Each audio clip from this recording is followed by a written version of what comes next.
Hello YouTube. Last week it was in the 50s. This week it's snowing.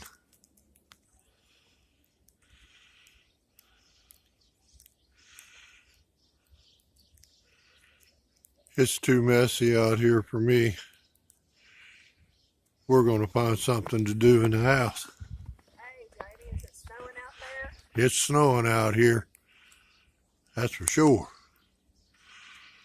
Alrighty.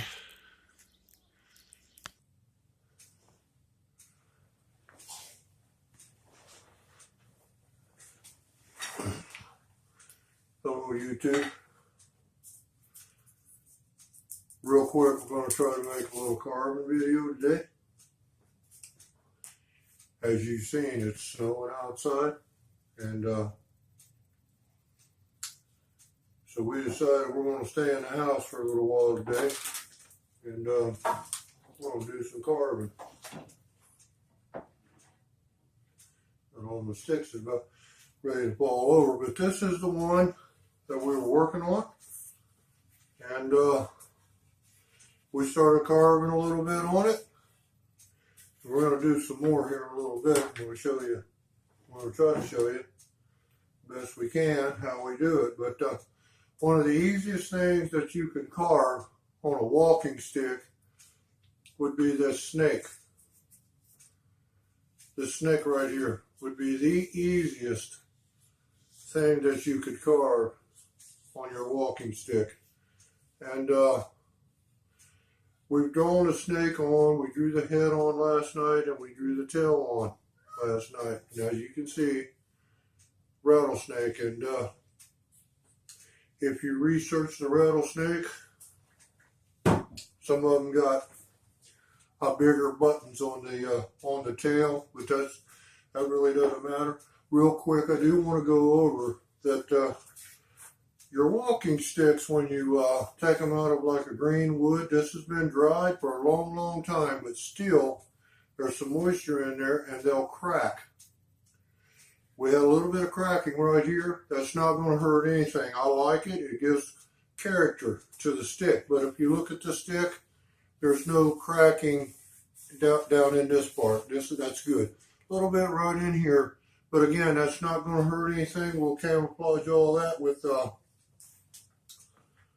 wood burner as we go along. But this is one of my favorite walking sticks. As you can see, I do have a thing for the snakes. I like them. They're easy to carve. They're very easy to carve. And we put one on the handle here. And then we have one climbing up the stick, up the walking stick there. And again, you've probably seen this this walking stick in some of my other videos, but we like it. Real quick, we're going to go over some of the tools that we're going to use to carve with, and then we're going to do a little carving if we can.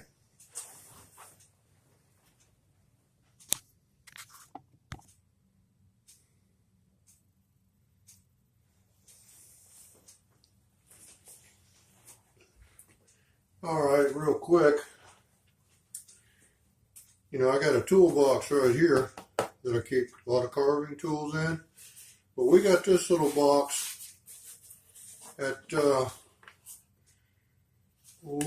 I forget the name of the place, but we've been doing a little wood burning on it, and we're going to use it to keep our carving tools, and we're probably going to put the sharpening stones inside this box, but you need a little something to put your tools in. Here's another box, just like a $2 box. We got it, I think, at the Goodwill for probably less than $1. But here's a nice little carving tool. It's a saw. It's a little I forget what they call this saw, but it comes in handy when you're carving. Here's a little carving tool that I made a long time ago. This is one of the most important carving tools that I have right here. And we got one that's a little smaller. And I'll show you what we're going to do with these in just a little bit. We made those cheap, made out of a piece of welding rod. But I'll show you the palm gouges. This is just one set here. We probably won't use these gouges right now, but we will as we go along. But I keep them in this box along with the saw and the handle, and these two carving tools as well. I do want to leave this one out because we're going to be using it here in a little bit. Real quick, in case you're wondering what's down here in this older paper, we can remember the sweet potato video real quick. We wrap the sweet potatoes. You never wash the sweet potatoes. So we wrap them in this paper. And that keeps them pretty dry, keeps the moisture off of them, and we store them in this room. But real quick, here we go.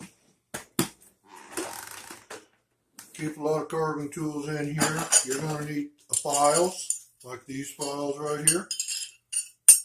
And of course I need glasses. You need a little oil can. And this is a little strop that we use when we want to sharpen the tools, which we'll be doing probably in the next video. You need a little bit of sandpaper, but that'll be later on. We'll sand when we're completely done.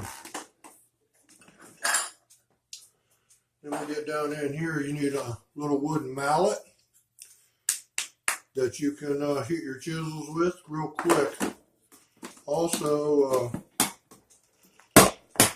we'll be using these, this carving tool here, chisel, like the other chisel right here. Just this is a smaller one. And we'll be using this gouge right here as we go along. So I'll put all that in there. Now, we'll put this back up. And the mallet. Well, here's an interesting tool that we made.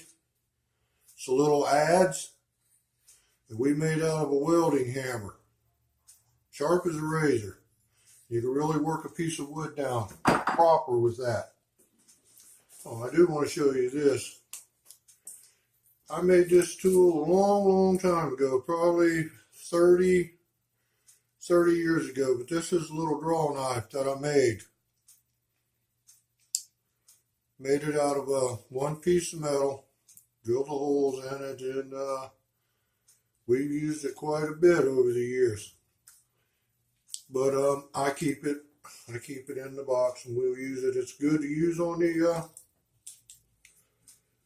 hiking sticks there for sure.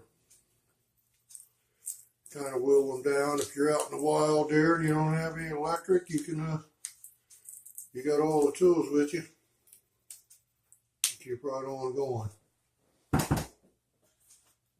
Okay, the mallet, and then we have these chisels, which we're going to use on that in the wood carving. The one we're doing. Here's one. These are quite expensive. We're talking $30, $40 a piece. But you don't ever want to hit your wood chisel with a iron hammer. You want to use a wooden mallet, or you want to use a mallet. I made this one that has a piece of leather on the end to hit it with, because if you break the handle, you're going to be in trouble. You just won't have a wooden handle on it. But real quick, put these over here. As you know, you've seen this. This is a very important tool. It's one of our favorites right here. It's gave to me by one of my brothers. You're going to need a sharpening rock. We keep this one in there. We have many of them, different sizes and shapes. We actually carved a wooden box for that one. Real quick, here's some of the carving tools that we're going to use. Chances are we're going to use, hold on, I think it's, no. Anyway, let me show you the carving knife here. That's a nice one there. We'll be using that as we go along here. And I made the leather case as well. You need a good, nice little case to keep the carving tools in, that's for sure. Let's see here. Let's open this one up. We have another set. This is one of the first carving knives that I ever got. This is probably 40 years old, this one here. And we're going to use this tool, mostly. This and the small chisel that I showed you when we first started out here. And I'll show you how we're going to do it here in just a little bit. And we made this case as well. Made out of, it was made out of a leather apron of some kind there. But, and we like a little block plane. This is an old one. We like to use this to really take some of the sticks down. But we used the draw knife as much as we could on the stick. Now we're going to carve a little bit.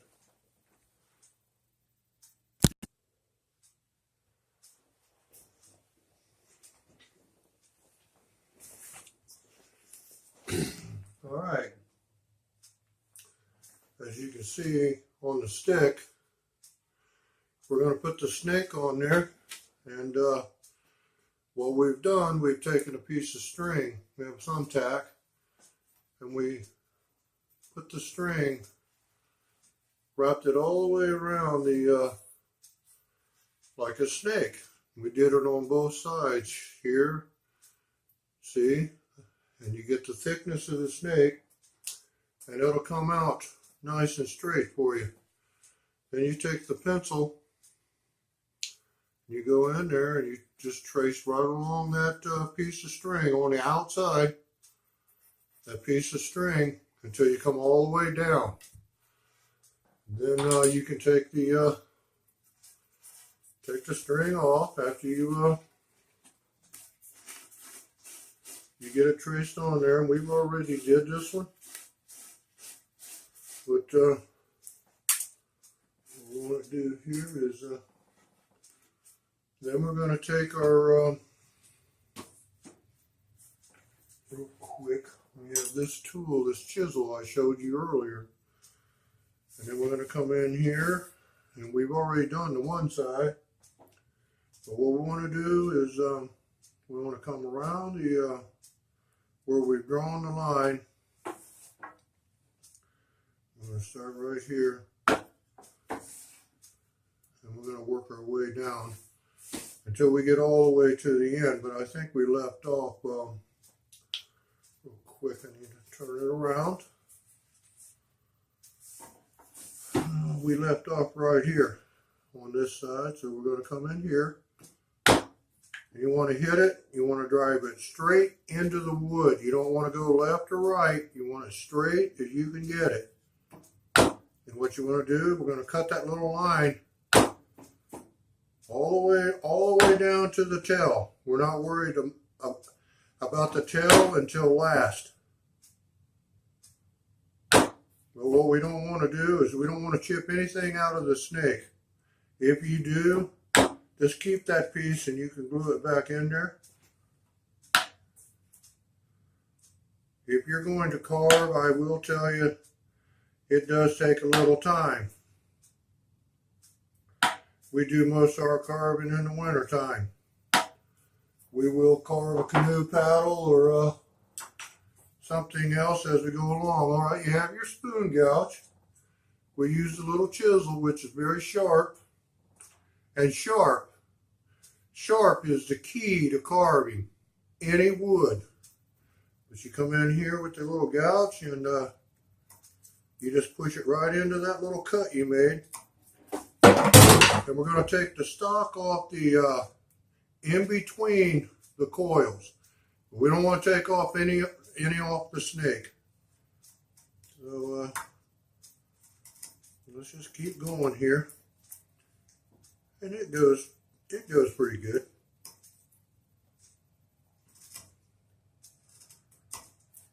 real quick. I got a carving tool here I want to show you. This is a little spoon gouge that I got at a flea market. This is about a $40 gouge. I got it for like $2. It's a deal of my life. But it's a really, really nice one. Good for the carving, but I like this one best here. And I got to be careful that I don't gouge my finger trying to make a video. What'd you think of all that snow out there? It's really coming down, but again, you just keep going around all the way down with your gouge. You're just chipping it out. And this is known as relief carving. This is not carving in the round. We're going to carve in the round a little bit up here, but this is a relief carving. And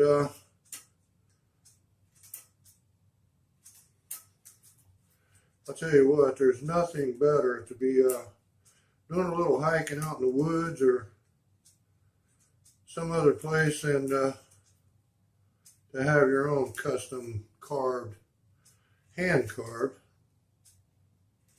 walking stick. But as you can see, we're going to keep going on it until we get it all the way down. We started at the head here, and we're going to keep carving until we get all the way to the tail. Then we'll come back up the other side and do the same thing, and we'll keep going. The more we take off, all this will come out later on. But right now, we're just setting the pattern for the snake so we don't mess anything up. Okay, I hope this helps you a little bit. I'm sorry that the video probably turned out too long. Of course, we put all the tools and everything in there. Let me say God bless to you, and we'll be getting back with you on another video. As we go along on the wood carving, you'll see that the snake will start to liven up and take shape, and it'll start to look more and more like a real snake. Again, I hope you have a wonderful day wherever you're at, and thanks for coming by the channel and watching the video.